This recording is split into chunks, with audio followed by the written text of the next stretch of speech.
Hello, everyone. Thank you so much for joining today's webinar, which is on fertility choices after a diagnosis of ovarian cancer. My name is Dolores, and I am one of the support services officers here at Overcome. If you are not familiar with the support services team, please know that you can contact us Monday to Friday between 10 a.m. and 5 p.m. with any questions, or you might want some information, or you might want some additional information following this webinar. So today we are very kindly joined by two guest speakers. We have Dr. Palinska-Rudzka, and we also have Dr. Sarah Kitson. So I'll give you a little bit of a background on both, and then I will hand over to Dr. Sarah Kitson, who will start the presentation, and I will be sharing the slides. So Dr. Sarah Kitson is a clinical lecturer and honorary consultant gynae-oncologist at Manchester University NHS Foundation Trust. She completed her medical degree at the University of Cambridge.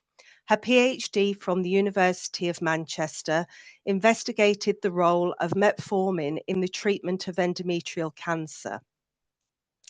Dr. Kitson is the lead for the fertility preserving treatment of endometrial cancer service and is a core member of the ovarian cancer surgical team at St. Mary's Hospital. So welcome to Dr. Sarah. Dr. Palinska-Rudzka, Dr. Karolina Palinska-Rudzka, I should say, is a consultant gynecologist and an accredited subspecialist in reproductive medicine at Manchester University NHS Foundation Trust. She graduated from Medical University in Warsaw, Poland. She completed her MD from University of Warwick in 2016, investigating ovarian reserve in young women with cancer undergoing gonadotoxic therapy. I'm sure Dr. Palinska will correct me if I got that wrong. She is the lead for the fertility preservation service at St. Mary's Hospital. So a very, very warm welcome to both. I am now going to, thank you. I am now going to hand over to Dr. Sarah Kitson, and I'm going to start to share her slide. Thank you. Thank you, Dolores, and thank you to Overcome for the opportunity to speak today about fertility choices after a diagnosis of ovarian cancer. If we can go to the next slide, please. So the webinar is going to take two parts today. I'm going to focus on the oncology perspectives and the options for the treatment of ovarian cancer in individuals wishing to preserve fertility or to pursue future pregnancies. And then Karolina will pick up and talk about the fertility options that are available. This webinar is being recorded, and so there won't be a live Q&A session, but we will have some commonly asked questions that we'll go through between us at the end of the session. If we can move on to the next slide, please. So everybody will be an individual with their own individual history and their own treatment path leading up to a diagnosis of ovarian cancer, and will be offered different treatments depending on the type of ovarian cancer that they have and the stage that can be that is diagnosed at. But the important thing to remember is that there are options for fertility sparing treatment for women that do have a diagnosis of ovarian cancer. But it is very much selected on the basis of the histological subtype of ovarian cancer that you may have been diagnosed with, and also the stage at which the disease is diagnosed, so how far that has spread and whether it's spread beyond the ovary itself. So this table summarises a lot of the evidence that we do have and is based on European guidance as to whether an individual who is diagnosed with ovarian cancer might be able to retain at least one of the ovaries and potentially the uterus in order to be able to carry a pregnancy following a diagnosis and treatment for their cancer. or borderline ovarian change. And it's to say that for the majority of people that are diagnosed with very early stage ovarian cancer, the ovarian cancers that are confined to one ovary alone and have not spread beyond that ovary, many women will be able to have fertility sparing surgery. It's likely that we would remove the affected ovary, but as long as the other ovary looked normal and the uterus appeared normal on the outside, and the lining of the uterus appears normal, and there's no evidence of any signs of cancer beyond the ovary, then leaving the remaining normal appearing ovary in place is potentially something that you can discuss with your treating team. Unfortunately, if the other ovary also does appear abnormal, and particularly when there is known cancer cells on the other ovary, we will often advise that second ovary needs to be removed as well, because the evidence suggests that if we left that other ovary in place, outcomes from the cancer treatment were likely to be poorer. And we don't know whether that's because of the fact that the second ovary has been left in place, or whether it's because the biology of your particular cancer means that it is more likely to come back or to spread. Cases where there's been a cancer on one ovary that has then spilt during an operation may still be suitable for fertility sparing surgery in selected cases, particularly if the ovarian cancer is of a low grade type. And these are the ones that are highlighted in green within this table. So low grade serous, low grade endometrioid type cancers, and some mucinous cancers as well.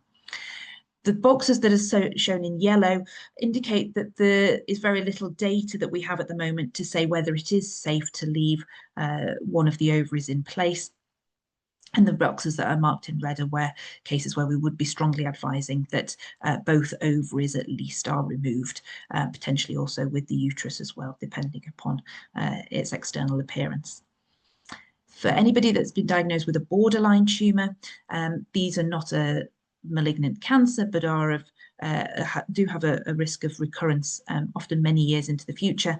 And for the vast majority of cases, we would be able to leave a normal appearing ovary behind, even if there has been spillage of cyst contents during an operation.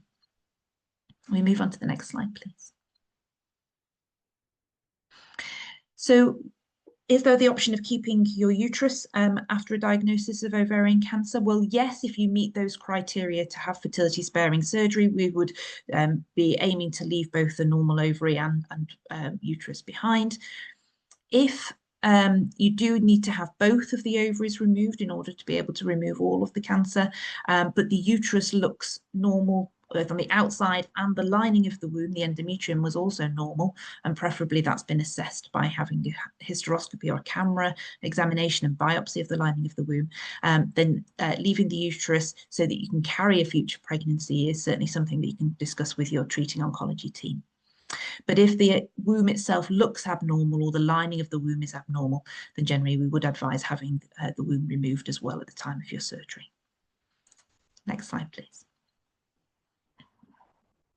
So when should you be speaking to a fertility team about your options?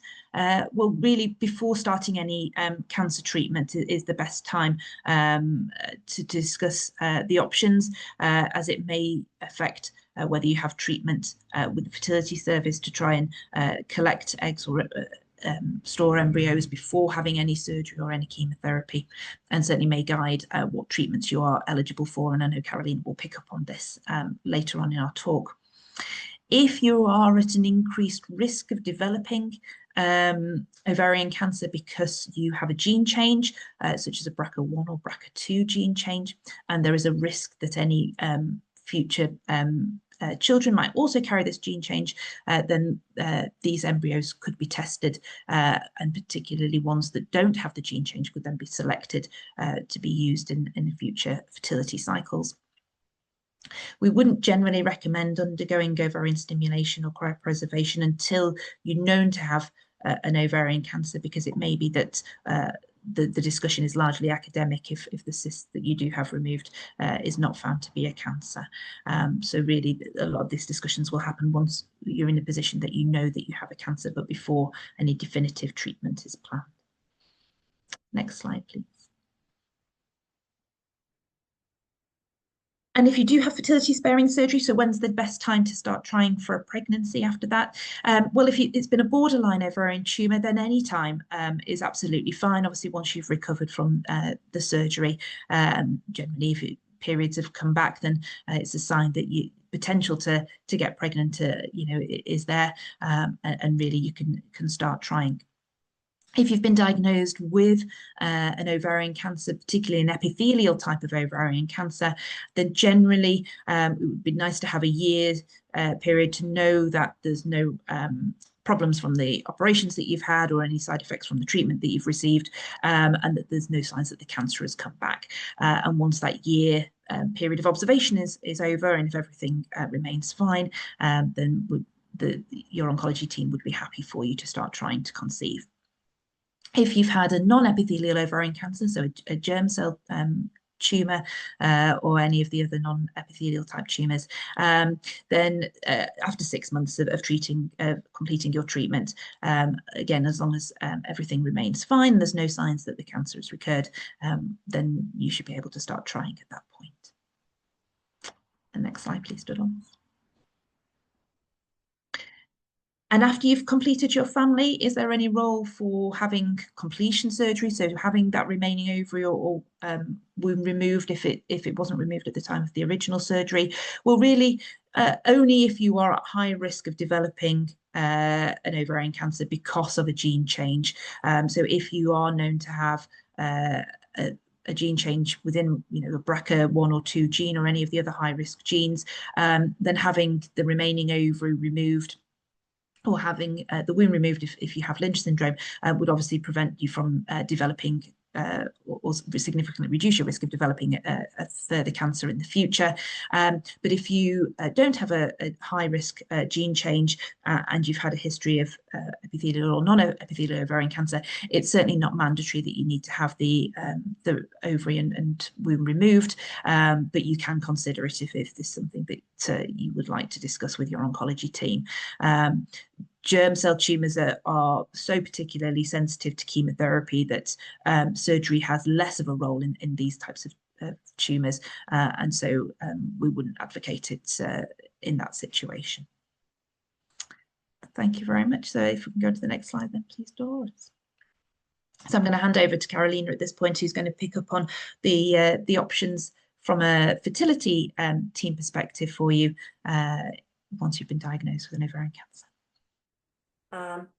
Thank you for watching our webinar today. I will guide you through options to preserve fertility before treatment and what family building options exist afterwards. Being diagnosed with ovarian cancer at reproductive age brings not only emotional decisions, medical decisions, but also a lot of emotional decisions surrounding fertility. For every person, the situation is different. And Sarah has very kindly summarized, complexity of diagnosis of ovarian cancer and the evidence behind. So this talk isn't about what you should do, but about understanding the choices you have. Next slide, please. Sarah has introduced the concept of fertility-sparing surgery, and I would like to build on that. This approach allows some patients to conceive naturally in the future.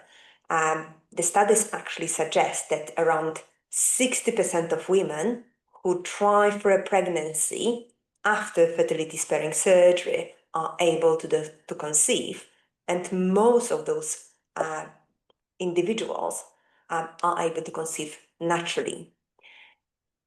It is estimated that around 4 to 28% of patients would conceive via IVF, needing additional help through either a fresh IVF cycle following previous cancer therapy or using previously stored gametes. Next slide, please. Before we talk about treatment options, it helps to just refresh our knowledge on ovarian biology. For all women, we are born with all the eggs that we'll ever have. This number slowly decreases throughout life and declines more rapidly with age. From around age of 35, 37, this decline becomes quite rapid. And while men continue producing fresh sperm every day until their 70s, this seems quite unfair, but that's biology, and sadly we have no impact on that. So on the background of a natural ovarian aging, anything that damages the ovarian tissue, including either a surgery, chemotherapy or radiotherapy, this can reduce this egg supply even more, which is why timing of discussions regarding fertility preservation is so important. Next slide, please. Eggs are extremely sensitive to chemotherapy, and the treatment accelerates this natural loss of eggs. The degree of impact depends on the type of chemotherapy, the overall dose, and a specific therapeutic agent. Age at the time when we start chemotherapy is really, really important, as the overall pool of eggs existing in the ovary at one given time would be very different in someone who is, let's say, 27 years old and someone who, let's say, is 42 years old. Some women continue to have periods following chemotherapy, but it does not necessarily mean that fertility was preserved, intact.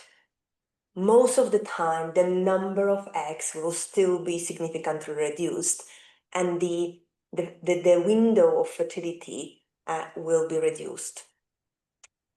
This is why it is important to explore if fertility preservation options would be sensible to consider, particularly before chemotherapy. Next slide, please. There are three main ways we can preserve fertility before cancer therapy. The first is egg freezing, collecting eggs and then storing them for the future use. The second option is embryo freezing. So it involves additional step following egg collection. The eggs are fertilized with partner or donor sperm, and we freeze the embryos. The third option, commonly mentioned on any fertility preservation websites, is ovarian tissue freezing. However, in ovarian cancer, this is rarely used because the tissue can contain malignant cells, and reimplantation of those cells in the later stages, of course, needs to be considered. However, in very selected situations, sometimes it's offered and considered. Next slide, please. Patients often ask me whether they should freeze eggs or embryos. Egg freezing is the best choice when an individual does not have a partner or does not want to use donor sperm at the time. In the past, embryo freezing gave slightly better success rates of achieving pregnancy in the future from those stored embryos, but with development of a fast and ultra-fast egg freezing methods, success rates between eggs and embryo freezings are now very comparable. Both options are equally valid. The decision depends on personal circumstances, and frequently, if we see couples who've already built a family together, they tend to take decision to freeze the embryos at this point. However, patients who are not particularly, in an established relationship, they found it reassuring to hear that embryos versus egg freezing options are future success rates for both are now comparable. Next slide, please.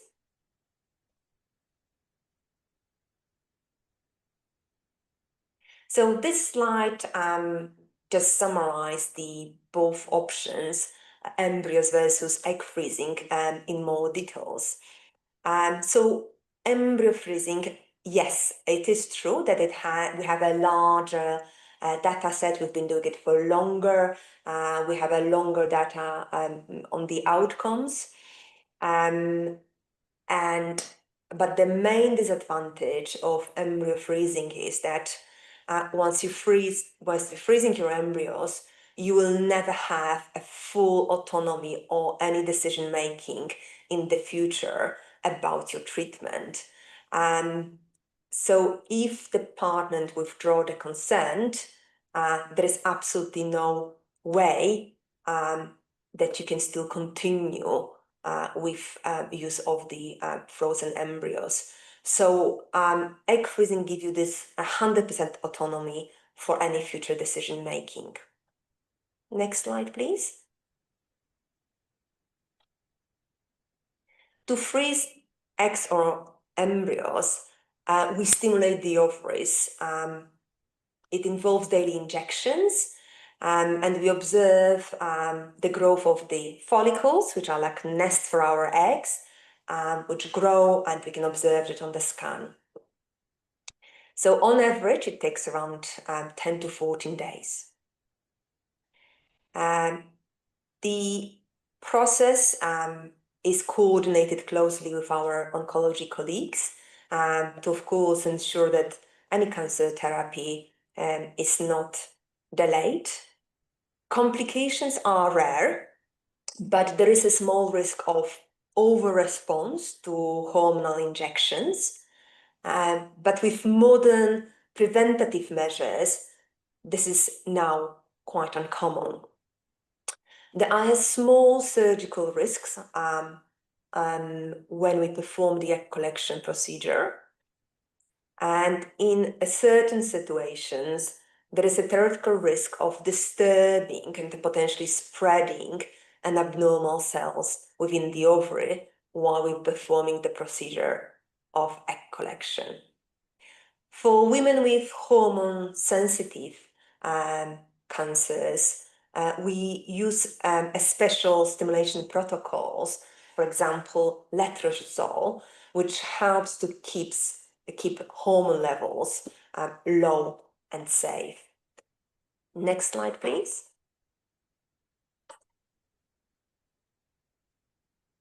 Sometimes cancer treatment severely reduces or completely depletes egg reserve.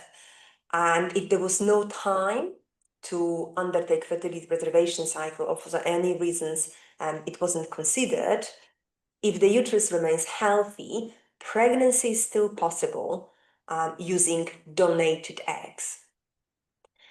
Eggs from a screened donor are fertilized through IVF, and the resulting embryo is then transferred into the womb. This allows women to carry pregnancy and give birth, even if their own eggs cannot be used. For more information, you could visit Abbvie website, which is very patient and user-friendly, and has a full detailed information on egg donors, screening, how if they are required to be anonymized, and for how long, and what informations are provided at the time when you use donated eggs. Next slide, please.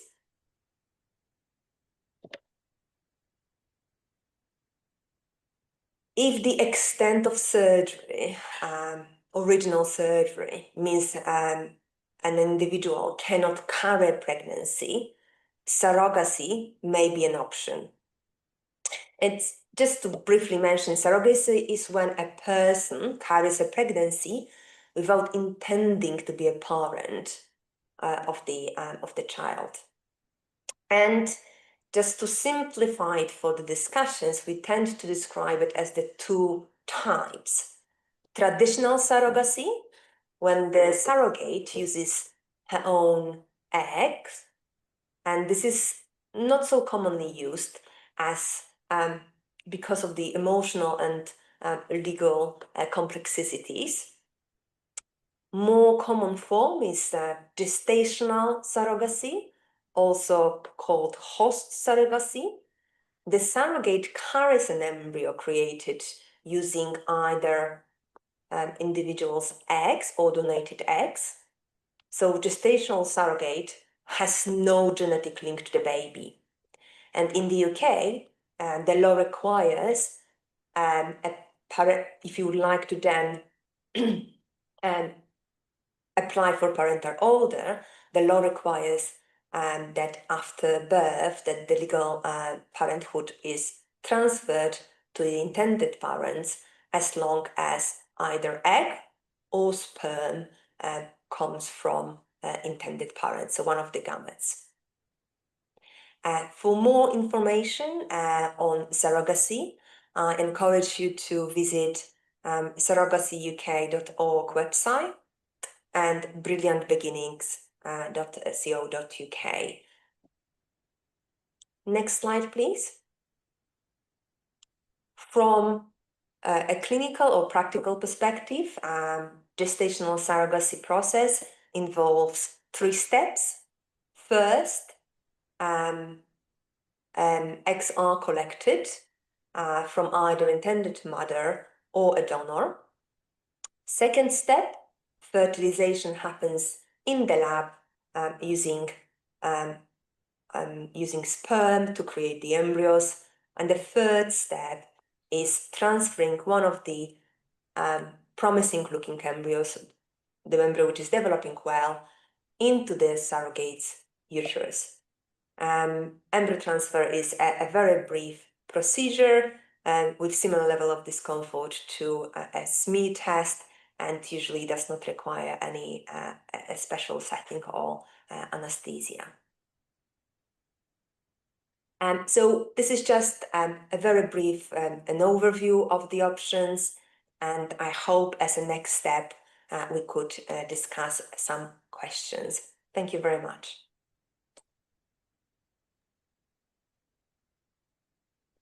Thank you, Carolina. I think that's a really helpful summary of the options that women have when they're facing a diagnosis of ovarian cancer and they're thinking about treatment, and to know what is out there depending on whether they're able to keep at least one of their own ovaries, or if they're having both their ovaries removed and keeping their uterus, or if they're having to have a hysterectomy as well as having their ovaries removed.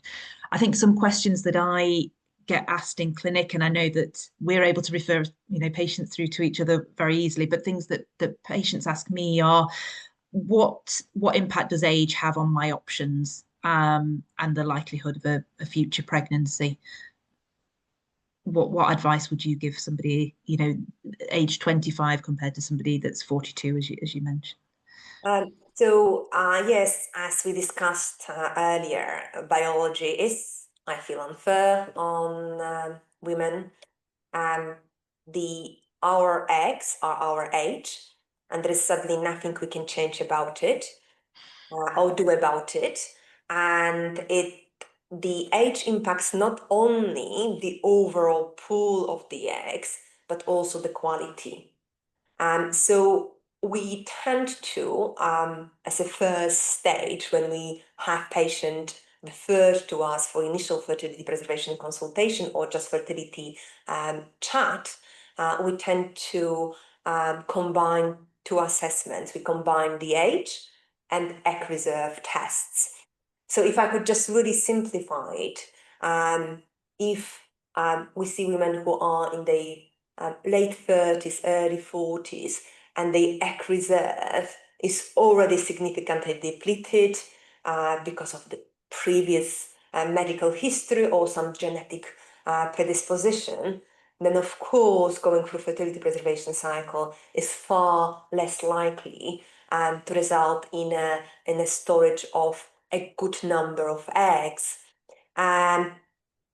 Contrarily, if someone is, let's say, 25, 27, even if the egg reserve is on the lower side, we do assume that the quality of eggs would be still considered to be good.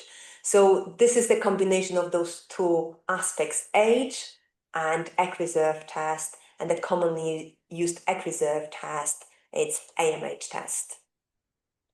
Is there any age where you would say that really the chances of trying to collect any eggs for freezing is going to be so low that it's not worth doing, or is it always worth having, coming to have a conversation with you and to check both, the quality of the eggs and the chance of conception?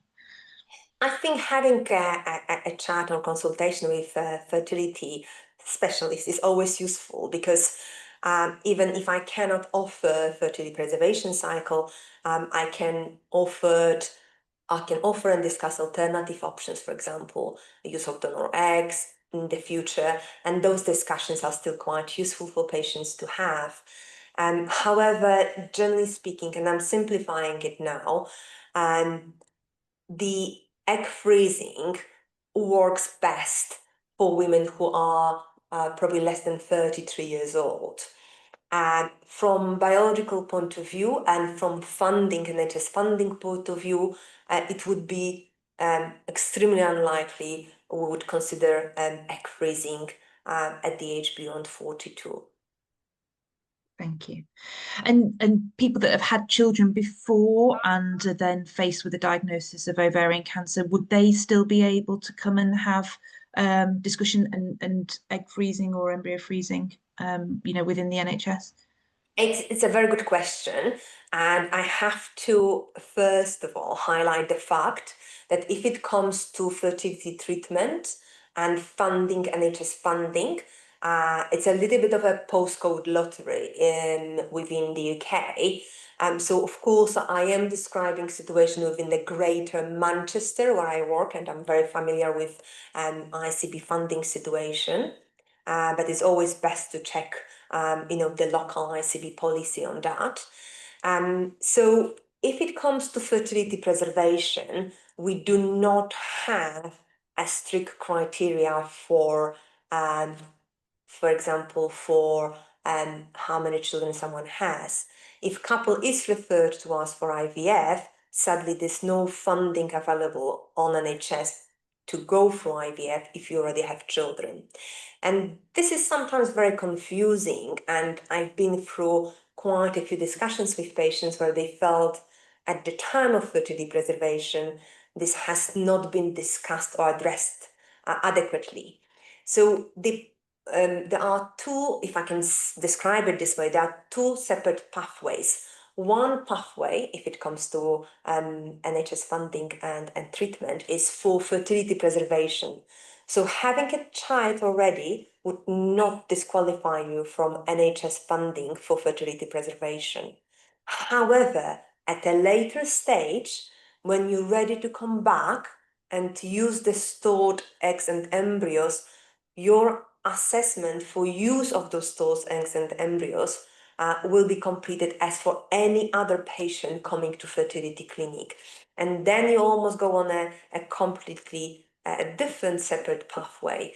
So sometimes I appreciate that it can be disappointing for patients saying, the eggs, embryos have been stored on NHS, but now I am being told that because I have a child, if I want to use those stored eggs or embryos, I have to pay or cover it on a self-paying basis.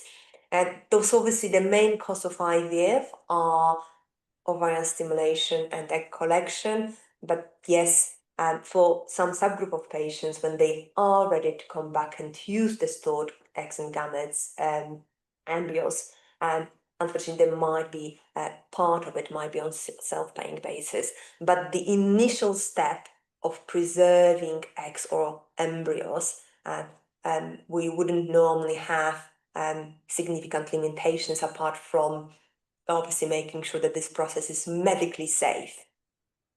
Yeah, I think that's really important, because I don't think it is very clear to non-reproductive medicine specialists or to the general public that that's really two separate things, that the preserving of the eggs or the embryos is one aspect, and then actually being able to use them in the future is, they're both governed by very different rules and regulations, as you say, and so what you're suitable for might change over those two different pathways. And as with that covers the other question which we're often asked, which is about payment for it. So the fertility preservation part is available on the NHS, but whether you're able to use those eggs and embryos in the future is, more up for debate as to whether you would need to pay for that. Yeah, at the time when you come back to use the stored gametes, you are at this point assessed as any other patient coming through IVF treatment. Yes. How long can you preserve eggs and embryos for? I think people, may not be in a situation where they want to necessarily have a pregnancy immediately following their cancer treatment, and may not be in a position to, but may want to have that available for them in the future. How long could you keep the eggs or the embryos for them to use later? So it's actually a very timely question. Not long time ago, HFEA, and HFEA is UK regulator of fertility treatment, and all IVF clinics in UK follow HFEA regulations. This has been extended to up to 55 years. So typically, you can store your gametes up to 10 years initially. So most of patients would sign the consent for 10 years.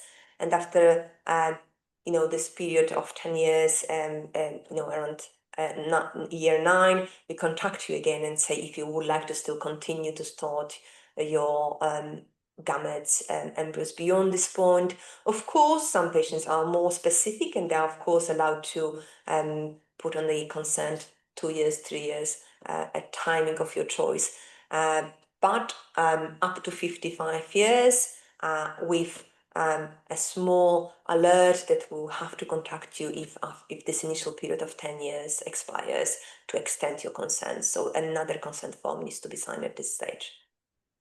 I think it'd be reassuring for people to know that they don't have to make a decision straight away, that they've still got the time is there to be able to use things in the future.